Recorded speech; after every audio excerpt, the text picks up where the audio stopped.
शैक्षिक प्रकरण के अंतर्गत हमने पीछे कुछ 12 सूत्रों का अध्ययन किया। उन्हीं के अनेकानेक प्रयोगों को या यूँ कहें पदों की सिद्धियों को सिद्ध किया गया। यहाँ मैं आपको यह अवगत करवा दूं कि जितने प्रयोग हमने सिद्ध किए उन प्रयोगों को सिद्ध करने से एक जो प्रक्रिया निकल कर के आती है, उस प्रक्रिया से हमें बहुत मदद मिलती है आगे आने वाले शब्दों में या पदों की सिद्धियों में उन्हीं सूत्रों की अनुवृत्ति देखने को मिलेगी या मिली है। मैं डॉक्टर उज्ज्वल गोस्वामी, एसोसिएट प्रोफेसर संस्कृत, राजकीय डूंगर महाविद्यालय में आपका इस ऑनलाइन क्लासेस के वीडियोस में हार्दिक स्वागत अभिनंदन करता हूं। अब हमारा नया शब्द या पद जो सिद्ध करना है वह है त्वत्पुत्रः अथवा मत्पुत्रः। पहली प्रक्रिया में हम देखते हैं कि किसी भी पद का हम दो तरह से विग्रह करते हैं। एक लौकिक विग्रह में हम उन्हें दो पदों में या दो से अधिक पदों में विभक्त कर सकते हैं। तो त्वत्पुत्रः का लौकिक विग्रह यदि करें तो तौ पुत्रः। इसी प्रकार मत्पुत्रः का यदि लौकिक विग्रह करेंगे तो मम पुत्रः रूप बनेगा। अब इस तौ पुत्रः और मम पुत्रः के आधार पर ही लौकिक विग्रह के आधार पर ही अलौकिक विग्रह बनता है। तो हम देखते हैं कि तौ शब्द युष्मद शब्द का षष्ठी विभक्ति एक वचन का रूप है। यहाँ ध्यातव्य है कि लौकिक विग्रह में दो पदों का प्रयोग हुआ है। एक तौ शब्द है, एक पुत्रः शब्द है। तो तौ शब्द का अलौकिक विग्रह करेंगे तो युष्मद मूल शब्द से तौ शब्द षष्ठी विभक्ति एक वचन का है, अतः षष्ठी विभक्ति एक वचन में गस विभक्ति की प्राप्ति होती है। तो तौ और मम यदि इन दोनों का हम अलौकिक विग्रह करेंगे तो युष्मद शब्द से और अस्मद शब्द से षष्ठी विभक्ति एक वचन का प्रत्यय गस विभक्ति प्राप्त होती है। दूसरा पद है हमारा पुत्रः। पुत्रः प्रथमा विभक्ति एक वचन का पद है, अतः पुत्र का अलौकिक विग्रह पुत्र प्लस सु बनेगा। तो इस प्रकार से लौकिक विग्रह और अलौकिक विग्रह बनता है। अब इसकी प्रक्रिया को सिद्ध करने की प्रक्रिया को हम देखते हैं तो पूरी प्रक्रिया का प्रारंभ अलौकिक विग्रह की अवस्था से ही प्रारंभ होता है। अतः युष्मद अथवा अस्मद प्लस गस पुत्र प्लस सु। इस अवस्था में जैसा कि हम प्रीवियस की कक्षाओं में समास प्रकरण को पढ़ करके आए हैं, तो दो पदों में सर्वप्रथम हमें समास करना पड़ता है। अतः यहाँ षष्ठी सूत्र से षष्ठ्यंत समर्थ सुबंत युष्मद प्लस घस अथवा अस्मद प्लस घस का उत्तर पद पुत्र प्लस सु के साथ समास होता है। तदुपरांत समासांत होने के कारण कृत तद्धित समासाश्च सूत्र से समासांत की यहाँ प्रातिपदिक संज्ञा होती है।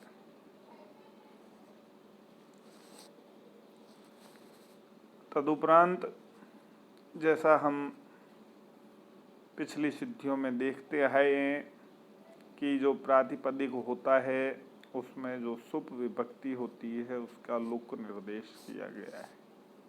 सुपो धातु प्रातिपदिकयो हो, इस सूत्र से प्रातिपदिक के सुप गस का लुक हो जाता है, तब युष्मद अथवा अस्मद प्लस पुत्र शेष रहता है। समासांत पद है तो युष्मद अस्मद के साथ गस विभक्ति है, पुत्र के साथ में सुविभक्ति है, अतः दोनों सुपों का लुक हो जाता है, तब युष्मद अस्मद प्लस पुत्र शेष रहता है। इसके बाद हमने एक सूत्र देखा था प्रत्ययोत्तर पदयोश्च। पीछे हमने उदाहरण देखे थे प्रत्यय के। अब यहाँ उत्तर पद परे होने के कारण युष्मद और अस्मद के म पर्यंत भाग को क्रमशः त्व और म आदेश हुआ करता है। अतः युष्मद के म पर्यंत भाग युष्म को त्व आदेश हुआ और अस्मद के म पर्यंत भाग को म आदेश हुआ, तो दोनों में अद शेष रहता है पीछे, तो त्व अथवा म प्लस अद प्लस पुत्र, यह एक रूप बनता है।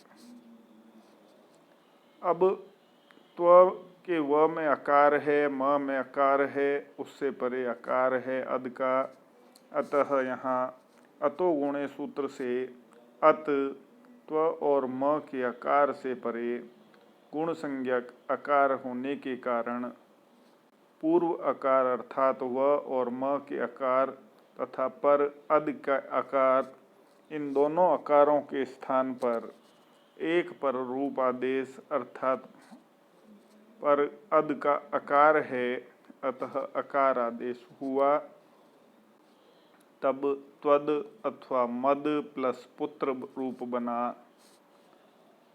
अब इसके बाद खरीच सूत्र की प्रवृत्ति होती है।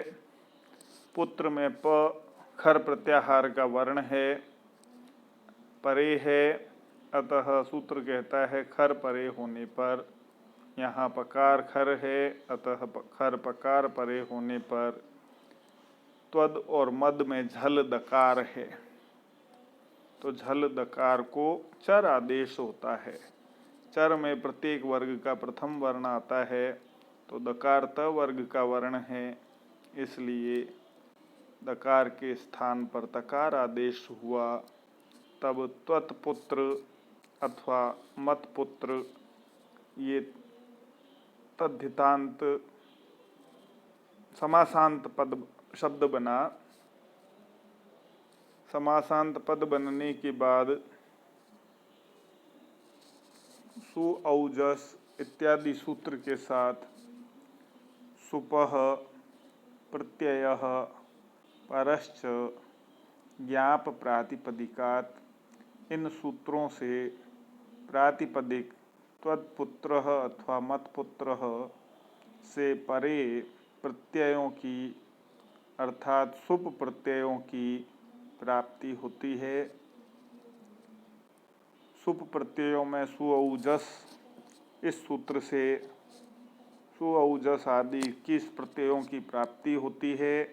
इन 21 प्रत्ययों में 7 विभक्तियों के क्रम में 3-3 वचनों के क्रम से एक वचन, द्विवचन और बहुवचन संज्ञा बताई गई है।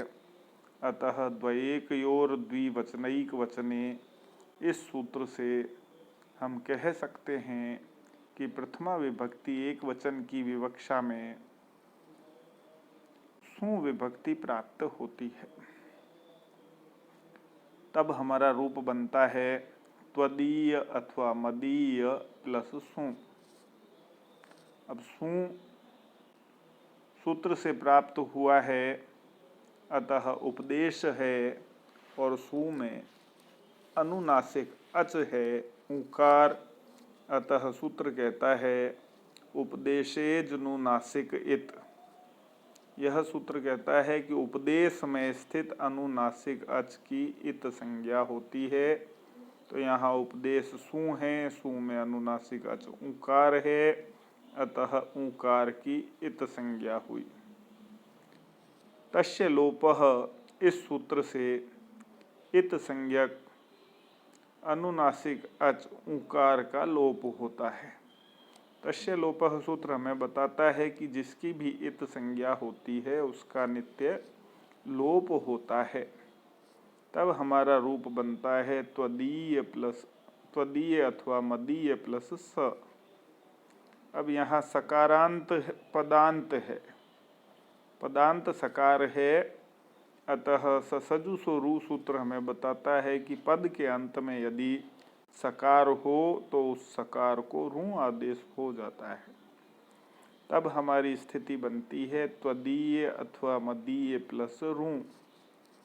अब रू चूंकि पुनः सूत्र से प्राप्त हुआ है अतः उपदेश है, और जैसा ऊपर सु में हमने देखा था अनुनासिक अच की इत संज्ञा होती है उपदेशेज अनुनासिक इत से, तो उपदेश रू में स्थित अनुनासिक अच ऊकार की इत संज्ञा हुई, और इत संज्ञा होने के कारण तस्य लोपः सूत्र से नित्य लोप विधान है, अतः ऊकार का लोप हुआ, तब त्वदीय अथवा मदीय प्लस र रूप बना। अब र विराम में होने के कारण से विरामोवसानम सूत्र से विराम में स्थित रेफ की यहाँ अवसान संज्ञा होती है। तदुपरांत खरवसानयोर विसर्जनीय, इस सूत्र से अवसान संज्ञक रेफ को विसर्ग आदेश होता है। खरवसानयो विसर्जनीय सूत्र दो अवस्थाओं में रेफ को विसर्ग करता है, या तो रेफ से परे खर प्रत्याहार का वर्ण हो अथवा रेफ की अवसान संज्ञा हुई हो, तो ऐसे रेफ को विसर्ग आदेश होता है। तो यहाँ रेफ अवसान संज्ञक है, अतः अवसान संज्ञक रेफ को विसर्ग आदेश हुआ, तब त्वदीय अथवा मदीय ये दो रूप अलग अलग शब्दों से सिद्ध होते हैं। धन्यवाद।